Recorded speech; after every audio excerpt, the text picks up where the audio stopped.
You've already seen a full face of my ultimate favourites, but if I only had affordable makeup to choose from, what would I choose to apply to my face? This has been such a difficult video because there's been so many amazing releases and I thought I had my favourites down several times and then they changed on me. So, you know, this is going to be as much of a surprise to me as it probably is going to be for you. We're going to do a full face of my affordable favourites, my top drawer affordable products.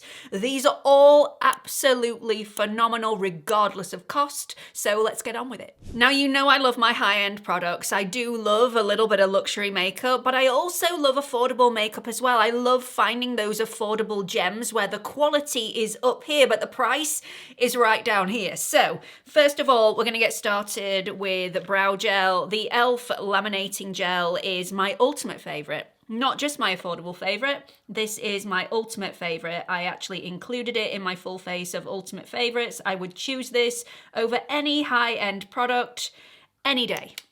Absolutely any day. This has superior hold. It is an elite product. It is absolutely superb. Just apply the product, sculpt it back to wherever you want the hairs. You can use the spoolie on the end, you can use the spoolie and brush on the other end. It's got a little comb, it's got a little brush, but you know, I just, for ease and for speed, like to push some back with my fingers. Done. The Maybelline Builder Brow outer packaging really does annoy me. This foil gets all over my fingers by the end of application, but the product quality is worth the extra effort of having to wash my hands at the end of application. So it does have a brow gel on one end with a really little spoolie, so you can be really precise with the brow gel. It does have really decent hold. It doesn't have a lot of product in this end, but I just prefer the hold that the e.l.f. laminating gel gives me, which is why I use two products rather than just this one.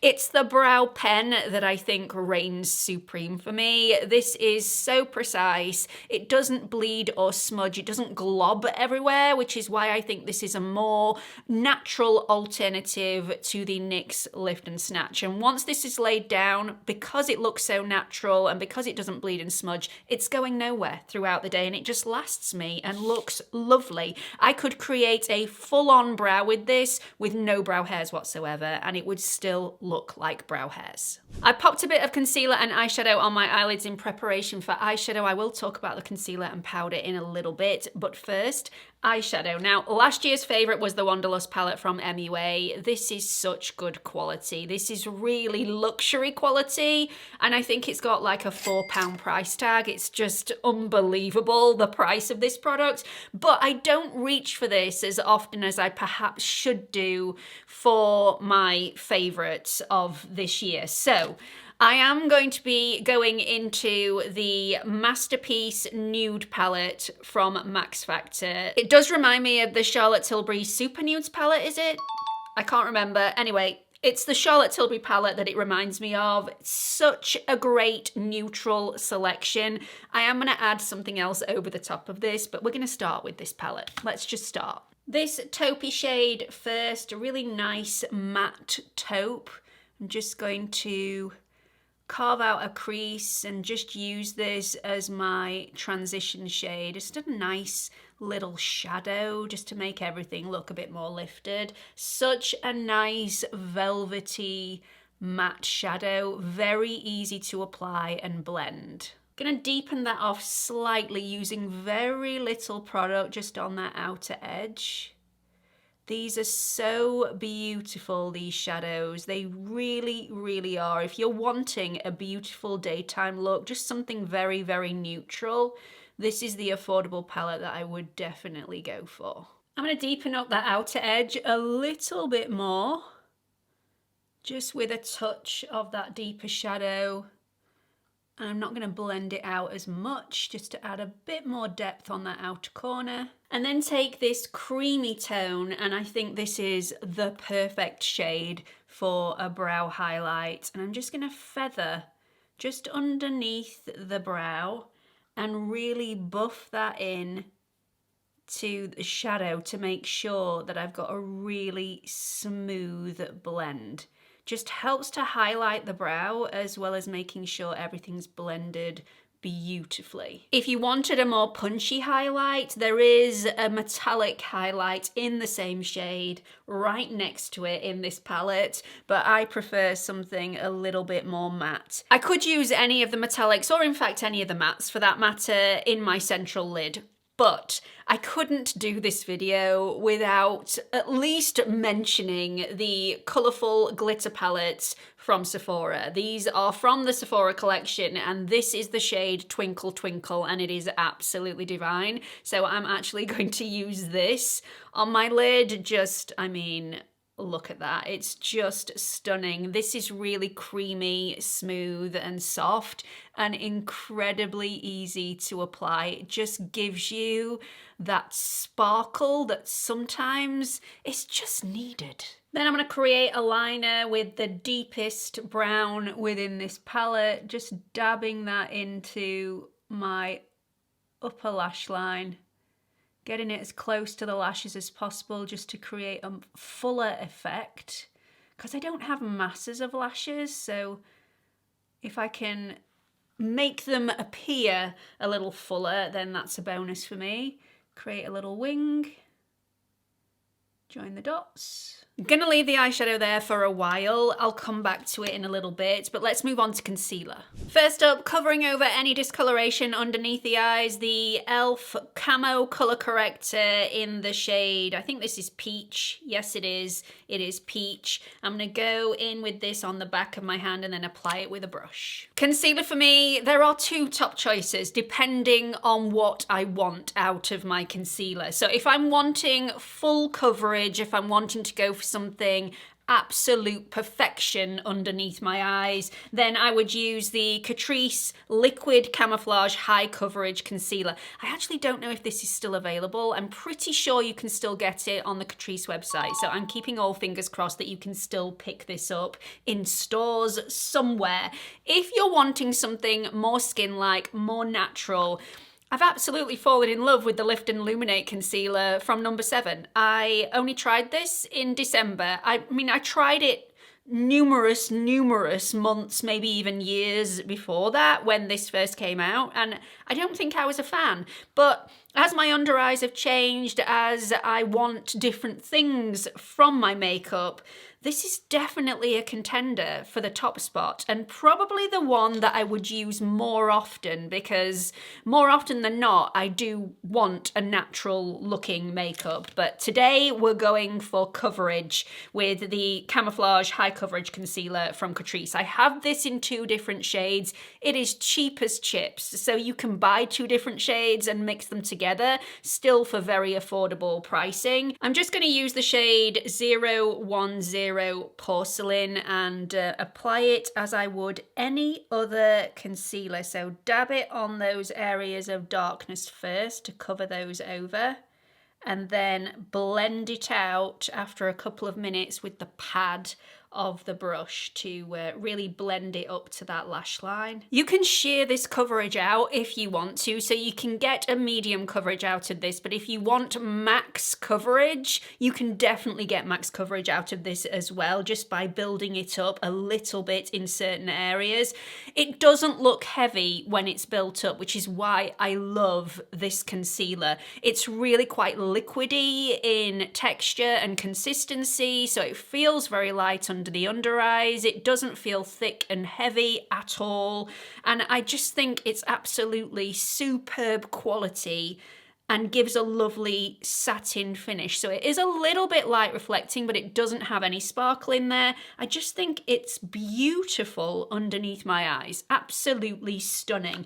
010 may be a little bit too fair for me, but we'll see if we can make it work. Foundation time. There were so many contenders for my top spot in this video. The e.l.f. Soft Glam Satin Foundation, absolutely superb. Almost got to the top spot. But there's also been some great releases from Collection, their high coverage matte foundation, their high coverage satin foundation, absolutely superb as well.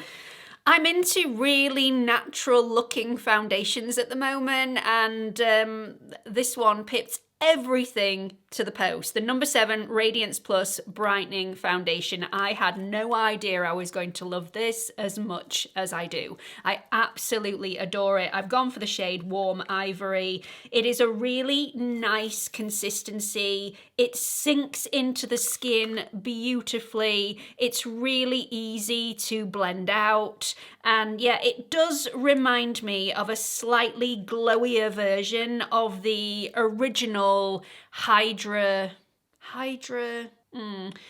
the one that was reformulated and was a massive disappointment to me. I used to love it, and then all of a sudden I didn't. I'll put it on the screen for you now, but yeah, absolutely beautiful, both on coverage, on the actual finish of the foundation, how it applies, how it blends, just how it really does calm any of my dryness down, so it doesn't accentuate dryness, it doesn't sit in pores or wrinkles. I just really, really like it. It's not transfer resistant, so, you know, if you are a face toucher, this is probably going to lift a little bit on you, but just add a little bit of powder over the top and you should be good to go.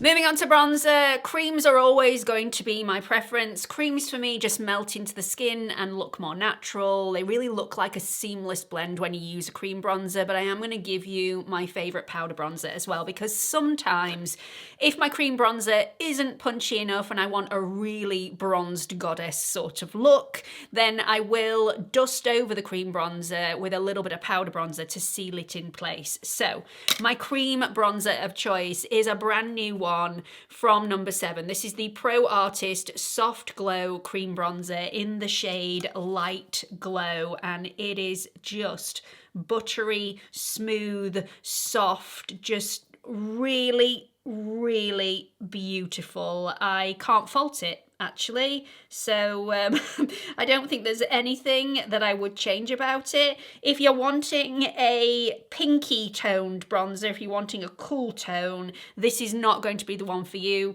because although this doesn't send me orange, it definitely has warmth to it, so it's definitely not cool toned, but I just like to pop it all over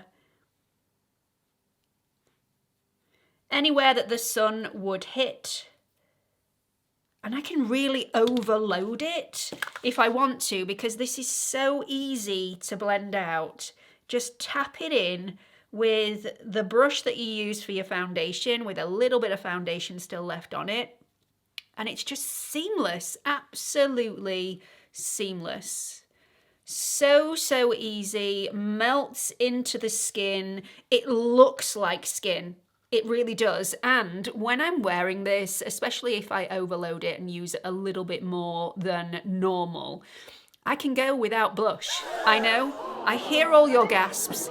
I know, I'm just as shocked that that is coming out of my mouth as you are, but it's the truth. How gorgeous is that? It is glowy, it is bronzy, it is beautiful, it is not patchy at all, completely effortless to blend. No swirling, no buffing into the skin, just tip-tap, done.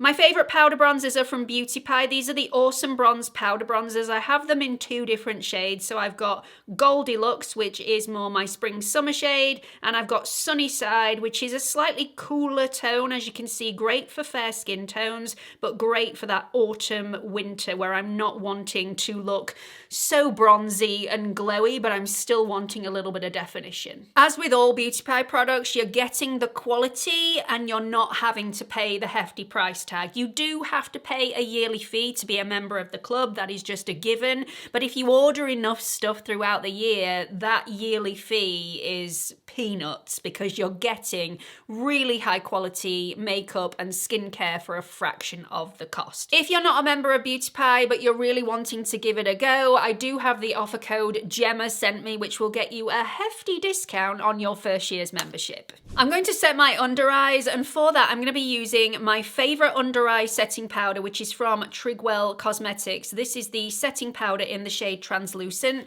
I'm not sure this is translucent. I think this has a lot of brightening qualities in here, but just look at the mill of this powder. It is so lightweight, floaty, and fluffy. If I blew this, the whole thing would be over the other side of my room. It is that lightweight, but I do think it does have that brightening quality for underneath the eyes.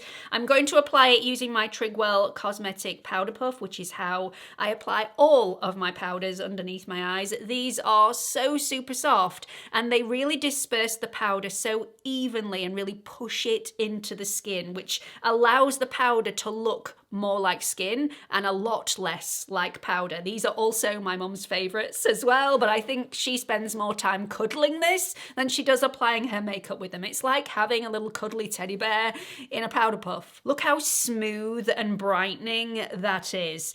It's so fantastic. I'm not sure you can get this in the US, and for that, I sincerely apologise, but you know, I can't lie and say that a different powder is my favourite for underneath my eyes, because, you know, you'd see straight through that anyway. It's just not, you know, this is my favourite for a reason. It is just superb.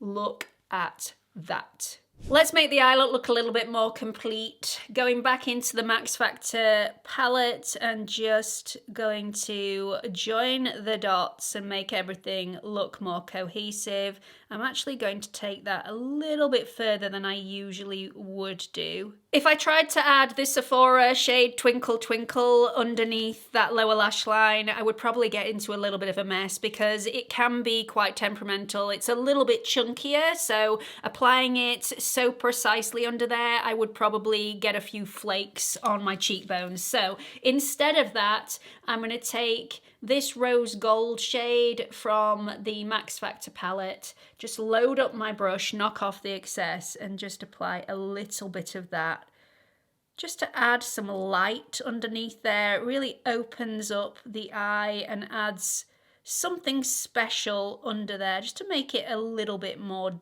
different. This palette is just so pretty. You can create so many different looks with this. It is universal, day to night in a second. I just think it's superb. I'm going to curl my lashes in preparation for mascara. If you saw my full face of ultimate favourites, you will know that my ultimate favourite is also affordable, so it will be featuring in this video as well. It's the Maybelline Firework Mascara. I just think this is effortless to apply. It goes on really quickly, it holds a curl, it keeps everything really spread out, fluttery and separated, and allows my lashes to look fuller and more voluminous. If you didn't see that previous video, you might not know that this can be a challenge to remove if you don't know how to remove it properly. So you do need to remove it like a tubing mascara. So dampen your fingertips with lukewarm water and then just massage the eyelashes in between your fingertips, and it will really, really soften the mascara. And then once that has happened, you can then remove the mascara with your usual cleanser. But if you haven't done that first step, this mascara will stick to the lashes and remain there, and it will be a challenge to get rid of. That's a good thing though, because it means that this is stuck to the lashes. It's not going to bleed, it's not going to smudge, it's not going to flake throughout the day. So even though it's not waterproof, it has all of the aspects, all of the qualities of a waterproof mascara without, you know, any of the harshness. That's 2 coats of the mascara on the top, 1 coat on the bottom, because I do like a little bit less on my bottom lashes, but the wand for this is so easy for application on both top and bottom lashes. I have no issues, and often I have to use a different mascara for my bottom lashes as I do for my top lashes, because I really want my top lashes to be voluminous and my bottom lashes just to add a little bit of colour, but not to add too much. And it's really easy to get that with this mascara. As you can see, I have 2. I have a spare in the cupboard just in case this one runs out on me and dries out without warning. So I have to have another one in my possession. I very rarely used to wear lip liner and lipstick, but as I'm getting older and I'm losing some lip definition and lip pigment, lip liner is a definite must for me. Not so much lipstick, because I often fill in the body of the lip with my lip liner and use that as my color, a little bit of gloss, and then I can get on with my day. But definitely lip liner is a must for me. I have tried so many amazing ones. So I think last year's favorite was the Line Loud lip liner from NYX. Still absolutely phenomenal, really creamy and smooth and does not budge all day. This year I've tried the Lifter liners from Maybelline, superb quality. Again, these do not budge. I've also tried the Kiko Milano Everlasting Color Precision lip liners. These are also creamy, smooth, soft, very easy to apply and do not budge. But my favorite affordable has to go to the number 7 Pro Artist Precision Edit lip liner. Now this only comes in 2 shades, so if you can't get this in your neck of the woods or you don't like the 2 shades that are available, I think the closest alternative would be the Kiko Milano Everlasting Color. Again, very similar texture, very creamy, and in some aspects I actually prefer the Kiko Milano because of the precision aspect of it. You don't have to sharpen these, you just twiddle up the little thing and, you know, more product comes out of the top, whereas you need to sharpen this. Also, because this is so creamy and smooth, I am going down it quite quickly. I'm having to sharpen this a lot, and I've got a feeling this is going to run out on me before the year is done. So this is so creamy and soft, you can actually blend this just by patting your lips together and smoothing everything out rather than having to go in with your finger. It's such a lovely lip liner, but again, only comes in 2 different shades, and that might disappoint a few. I'm hoping they come out with more shades in the future, but I have no idea if they're going to. Usually I just fill in the entire body of the lip with the lip liner and then go in with the e.l.f. Glow Reviver lip oil in the shade Honey Talks, which was my favorite last year, still my favorite gloss this year. Now I am gonna go into lipstick. So my favorite lipstick of the moment is a relatively new one for me. This is the Revlon, what is it called? Super Lustrous lipstick in the shade Bare Affair. This does look better with a deeper lip liner. It looks more defined and more complete. It just blends everything in a little bit better. So usually if I am wearing this lipstick, I will go for something in a deeper brown shade for my lip liner. But let's add a little bit of the gloss over the top because, you know,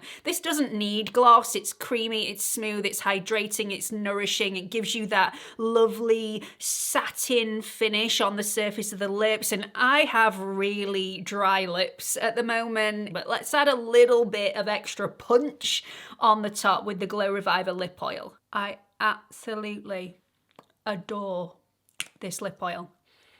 You get that minty flavour, which is quite plumping on the lips, just gives you a little bit of a tingle, no pain whatsoever. It's a beautiful flavour.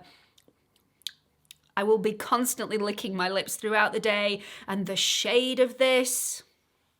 I very rarely use a powder blush anymore. I just find creams and liquids far easy to deal with on my dry skin, and they're so much more flattering on me personally. So I don't have a powder blush favourite in the affordable category. I absolutely love the e.l.f. Camo liquid blush. My favourite shade is the shade Peach Perfect.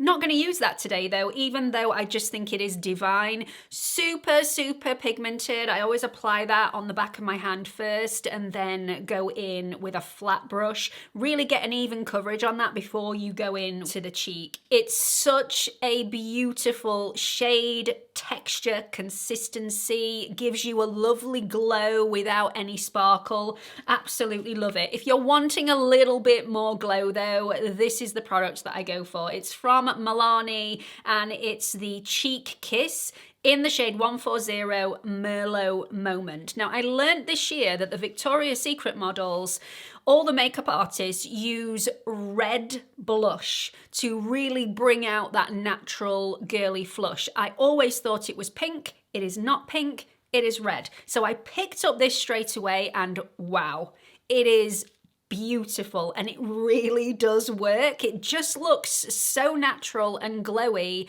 and gives you that just pinched look to the cheeks. So I actually go straight in to the product with the brush and then tap off the excess on the back of my hand. Really, really important. You don't want to add this much product to the cheek because it will be difficult to blend out. Anything, if you over apply it, will be difficult to blend out. So then I'm gonna go into the middle of the cheek and then start to blend that out. If I feel like I've got a little bit too much on my brush, I'll go over to the other side for a minute just to distribute that a little bit more evenly, get rid of anything on the brush, and then really blend that out at the edges.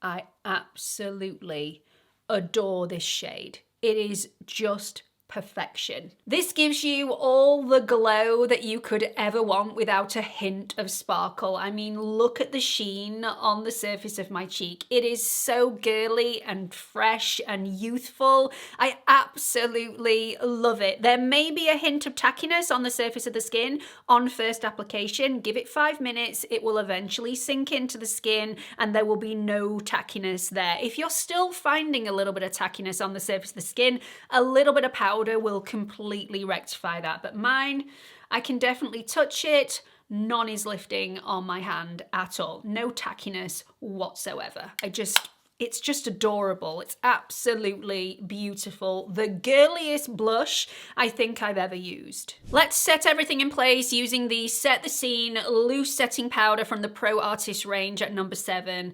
Such a favorite of mine. It's only a recent favorite because it's only just been released, but it is so luxurious. The packaging is really luxurious in itself, considering it's an affordable product, and this is really affordable. I would say it's on the high end of affordable, but still in the affordable category all the same. And it definitely reminds me of the Laura Mercier translucent setting powder. It is that good. So I'm just dipping my brush in the lid, really swirling it round, getting rid of the excess, and then just look at this in action.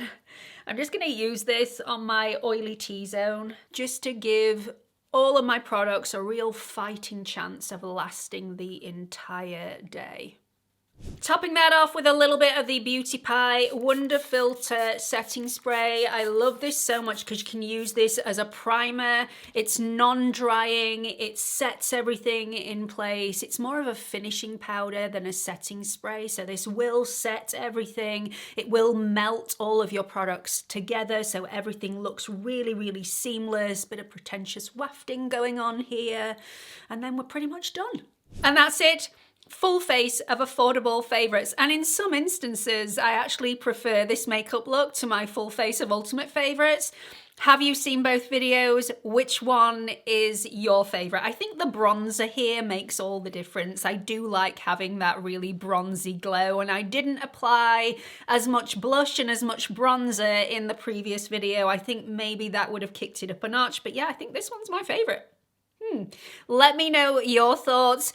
That is the end of this series. So I really hope you've enjoyed it. If you haven't seen the previous videos in this Best of 2024 series, I will link the playlist over here for you so you can watch every video that you've missed. Happy New Year, everybody, by the way. I've just realised that even though I'm still smack bang in December 2024, you are now at the beginning of January 2025. So Happy New Year to you all. I wish you a year full of happiness and health. Sending all my love your way. Let me know your resolutions if you have any in the comments section, and hope to see you all in the next video. Bye, everyone.